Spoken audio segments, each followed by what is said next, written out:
仔诈骗的手段是百款，买卖厝嘛，拢会去当着不肖的人士来拐钱，无细字电倒会失本。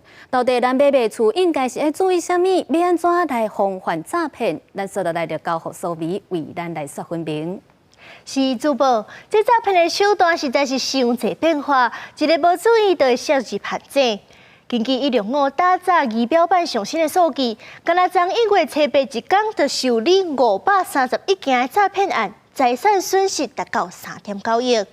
咱今日要带大家来看的是这买厝钱大条，拄当诈骗去了，这甲买厝这项有人生大代志有关系诈骗。头起先要甲大家强调的，就是毋是干那买厝会去互骗去，卖厝的嘛要注意。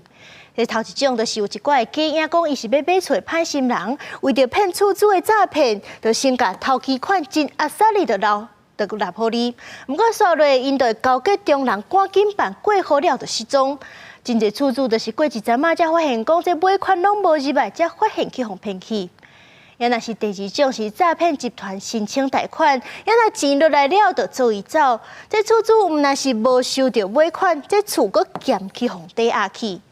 说落来，这买厝的人，咱换来看银行管起的案例。这头一款就是假厝主讲伊着急要用钱，就先甲你参详，叫你先甲头期款汇互伊，汇落了，伊人就无去啊。当然，这对方讲伊有厝本底就是假，根本你就买无。也若是另外一款，就是这中人代替你去甲厝主敲介绍的时阵，通常会先收一条敲切金。毋过有一寡诈骗集团就假做中人来骗这条钱。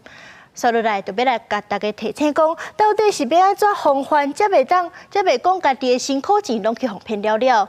第一，就是千万毋通谈介绍，要买的人毋通贪俗，要卖的人毋通贪贵。这介绍若是无合理，就要有警觉。也若是第二点，就是这权证也佮有印鉴这寡重要的资料，千万毋通凊彩交互别人。也若是第三，要确认甲你服务的中人的身份敢是真的，就当去内政部的不动产服务业资讯系统来甲查。也若说落来，这三点是在交易的过程当中会当即时主动损失的。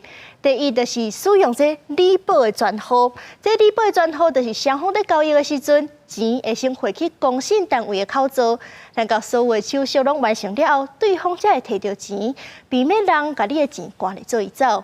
而且就一定爱提醒大家，钱是千万毋通汇去私人的口座内底。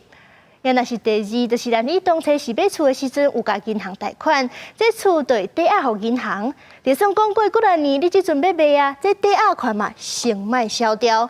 安尼若是对方要甲你偷偷办过户，就爱经过真侪手续，会当争取一寡时间来主动诈骗。上尾嘛，建议大家会当办这内政部的地籍移动即时通的服务。若是有人要申请办过户，就会先甲你通知，才袂讲这手续拢总办煞，才发现讲已经袂符啊。以上就是今日的麦克片啊，要甲大家提醒，咱甲镜头交转来互主播。